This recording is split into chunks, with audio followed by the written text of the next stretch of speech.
Have you ever found yourself, just kind of flipping through one of those really glossy corporate sustainability reports? Oh, yeah, the ones with the massive budgets. Exactly. I mean, you know the ones I'm talking about. They always seem to feature these gorgeous high-definition photos of a solitary wind turbine against a bright blue sky.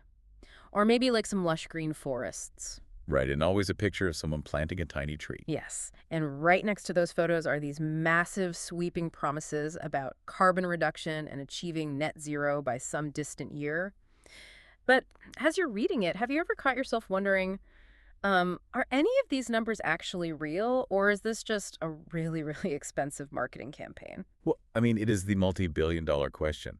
And if we're being completely honest, for a very long time, the answer was much closer to marketing than anyone in the corporate world would ever want to admit publicly. Which is exactly what we are getting into today.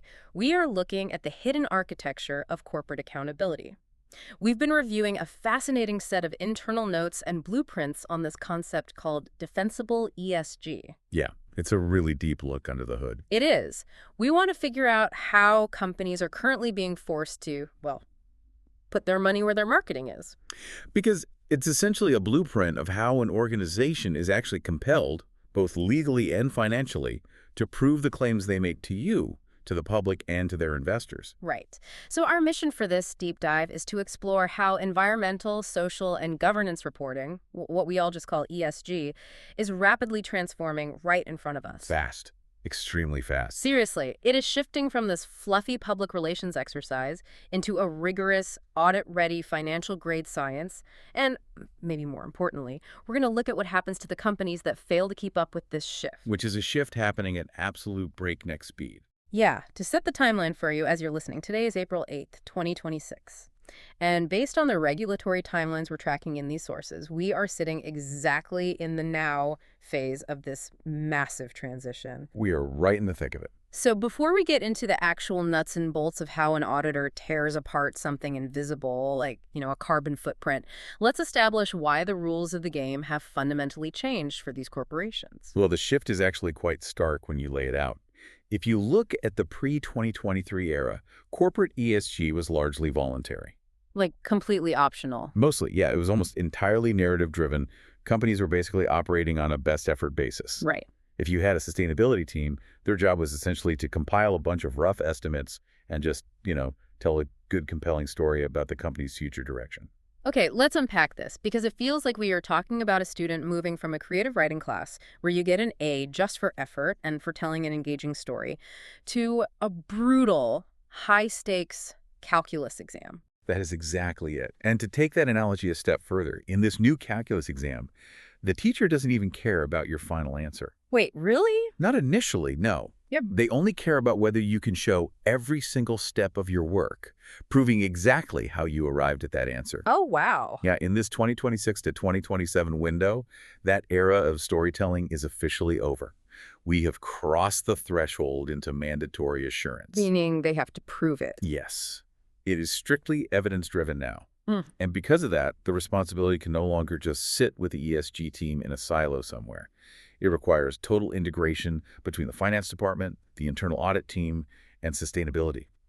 We've gone from, hey, we're doing our best, to strict legal accountability. If we connect this to the bigger picture, that sounds like a total paradigm shift for the C-suite. Oh, absolutely. If I'm understanding this correctly, ESG is entering the exact same credibility threshold as corporate financial reporting. So if a company's environmental data cannot meet the exact same evidence standards as their quarterly revenue reports, it is just fundamentally not credible anymore. Period. It doesn't matter how polished that glossy report is. If you cannot back it up with hard data that survives an audit, it is considered a liability, not an asset. Which brings me to the mechanics of this, because this is where I get a little tripped up.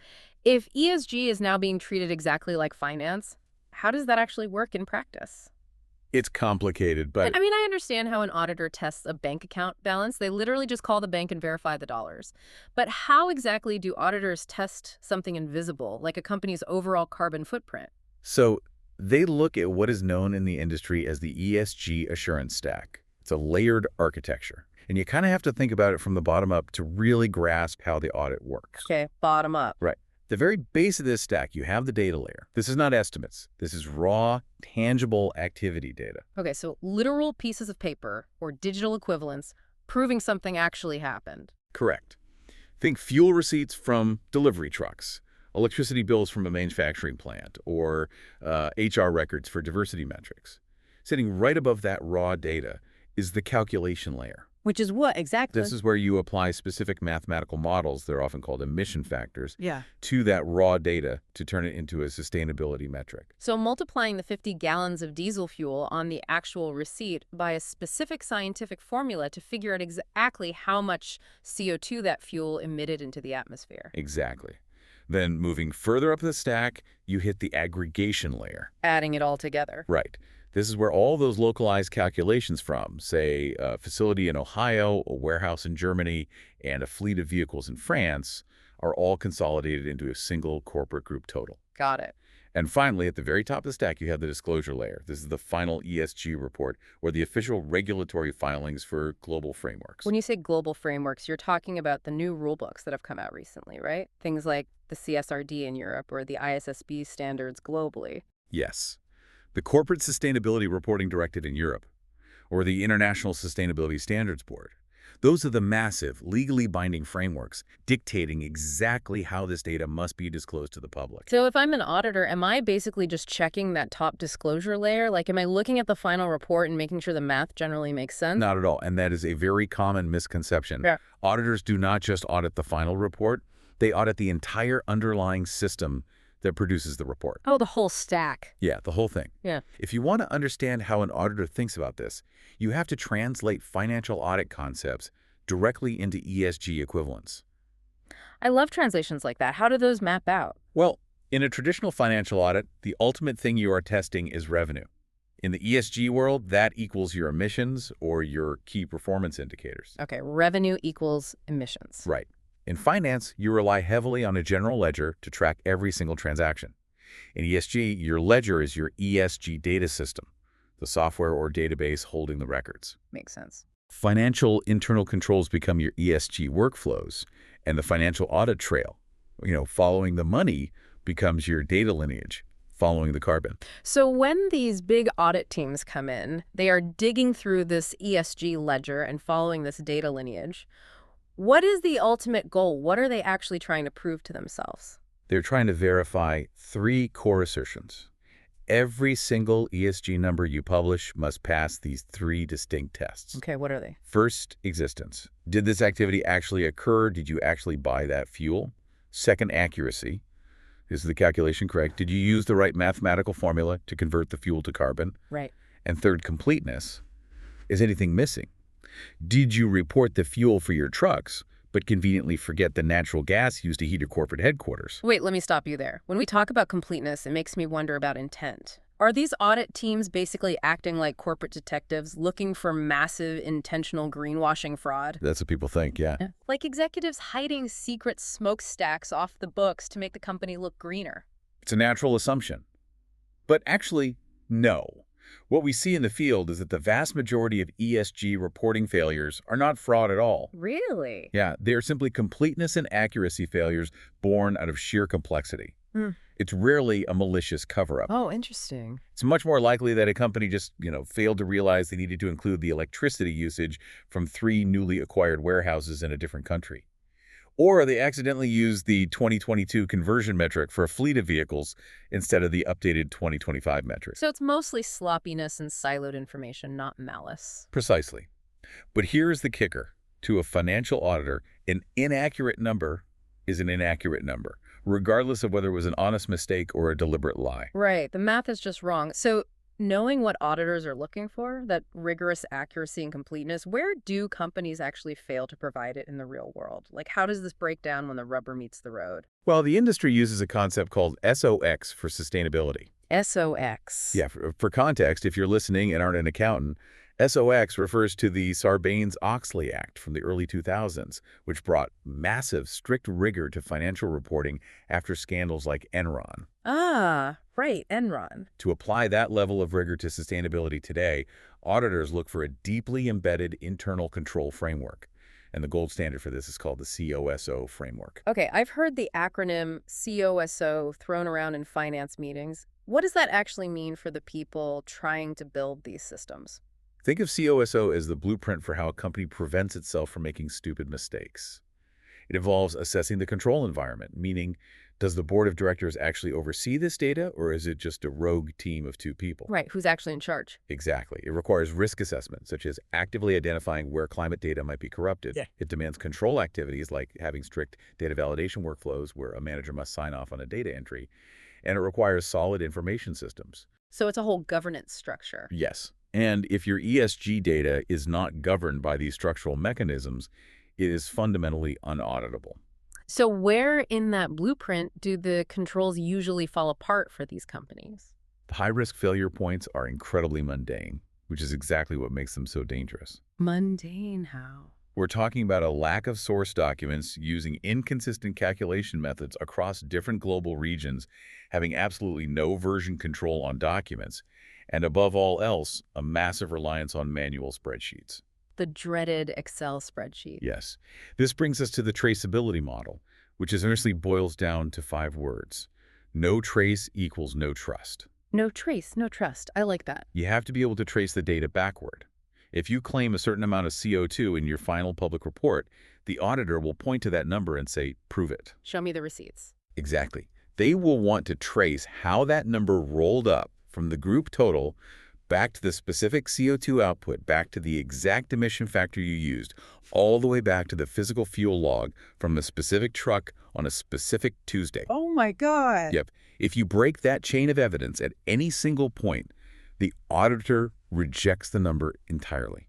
Here's where it gets really interesting, because if I'm trying to visualize this, it's like trying to prove to a strict judge that you baked a cake entirely from scratch, but you threw away the grocery receipts for the eggs and the flour. That is a great way to put it. You have the beautiful cake sitting right there on the desk, but if you can't prove exactly where the ingredients came from and how they got into the bowl, the cake doesn't count. It's completely disqualified. That is the perfect analogy.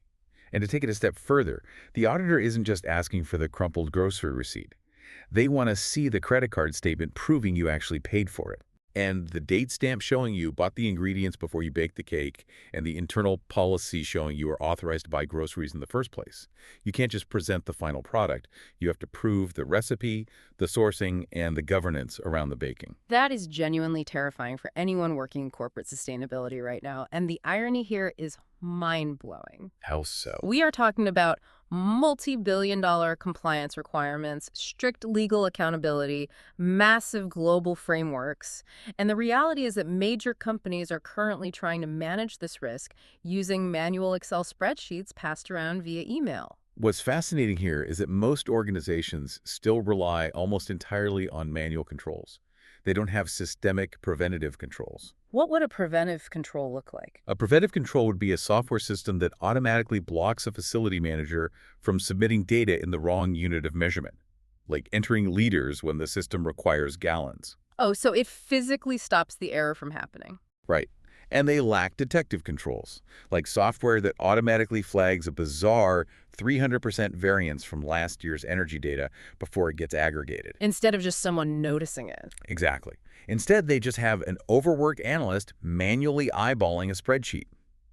This is exactly why a basic Excel file is considered the single biggest ESG audit risk in most companies today. Okay, so we know the weak points. The manual spreadsheets, the missing receipts, the sloppy math, the siloed teams.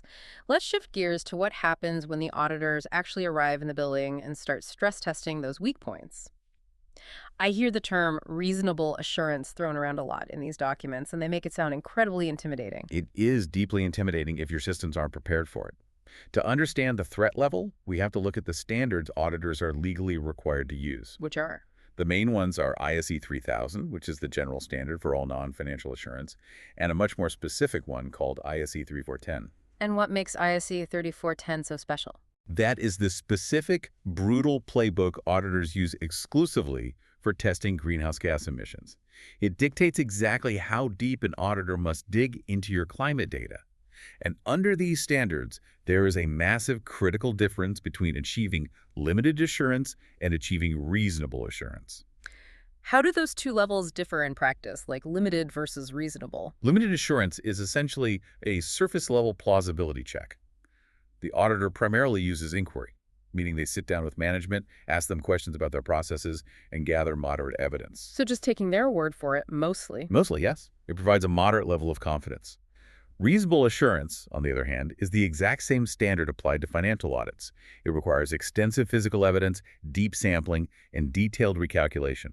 It is an invasive dive to achieve a very high level of confidence. So if a Big Four accounting firm walks into a corporation tomorrow to conduct a reasonable assurance audit on their greenhouse gas data, what does that deep dive actually look like? They follow a very specific 5-step playbook. Okay, let's hear it. Step 1. They select a specific key performance indicator, like total electricity usage. Step 2. They trace that aggregated number all the way back to the source invoices from the utility companies. Looking for the receipts. Always. Step 3. They verify the scientific methodology the company used to calculate the emissions from that electricity.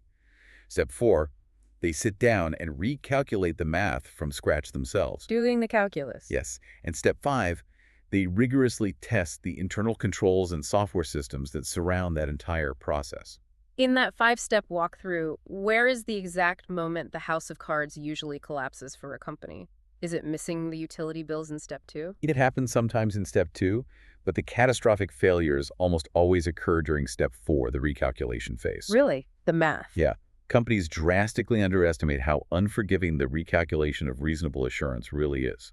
Give me a tangible example. What does a recalculation collapse actually look like in the real world? Let's look at a classic failure regarding Scope 2 emissions.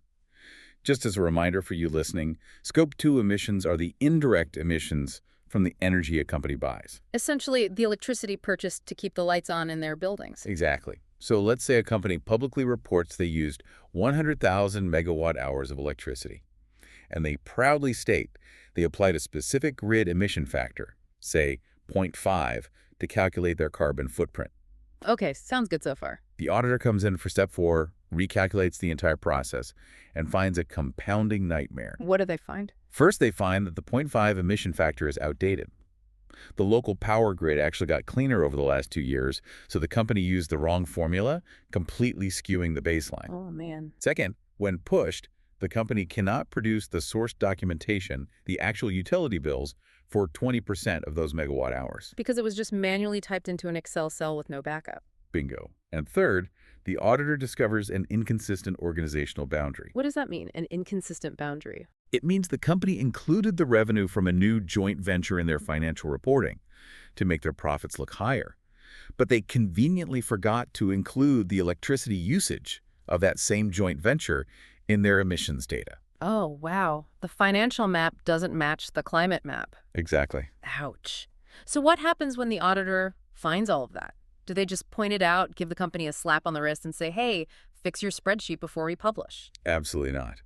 The outcome of that kind of systemic failure is an official audit qualification. A qualification? Yeah, the auditor basically stamps the report saying, we do not trust this data. This forces the company into a public restatement of their ESG metrics.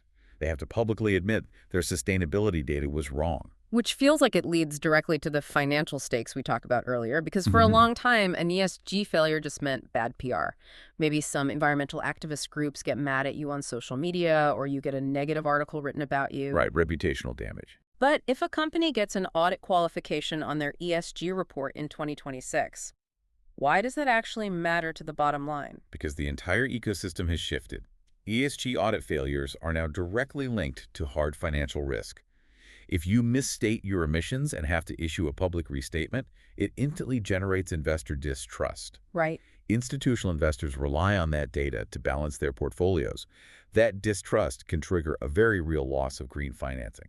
Meaning banks will literally pull their money or raise interest rates. Exactly. Many companies now have sustainability-linked loans, where their interest rates are tied to their carbon reduction goals. Oh, I see. If an auditor disqualifies your carbon data, you breach the covenants of that loan. Suddenly, your cost of capital spikes. You might face direct regulatory fines from European or U.S. authorities, and ultimately, it results in a direct hit to the company's valuation. So What does this all mean? If you're a CFO listening to this, I imagine you are probably panicking a bit. An ESG failure is no longer just a reputation problem managed by the communications team. It is a full-blown CFO-level financial crisis. Is a financial crisis waiting to happen? The internal notes we're reviewing state it plainly. ESG audit failure is no longer reputational, it was financial. Wow. And to survive this massive risk, organizations cannot just tweak their current processes. They have to design a completely new future state operating model. You can't just flip a switch and be audit ready. There has to be a triage process here. How do companies actually restructure to survive this? Well, the first step is overhauling the system architecture. They have to move away from those manual Excel spreadsheets and migrate into automated ESG data platforms that have built-in audit trails, version control, and strict role-based access. Get out of Excel. Right. But the technology is only half the battle. The most critical shift is organizational.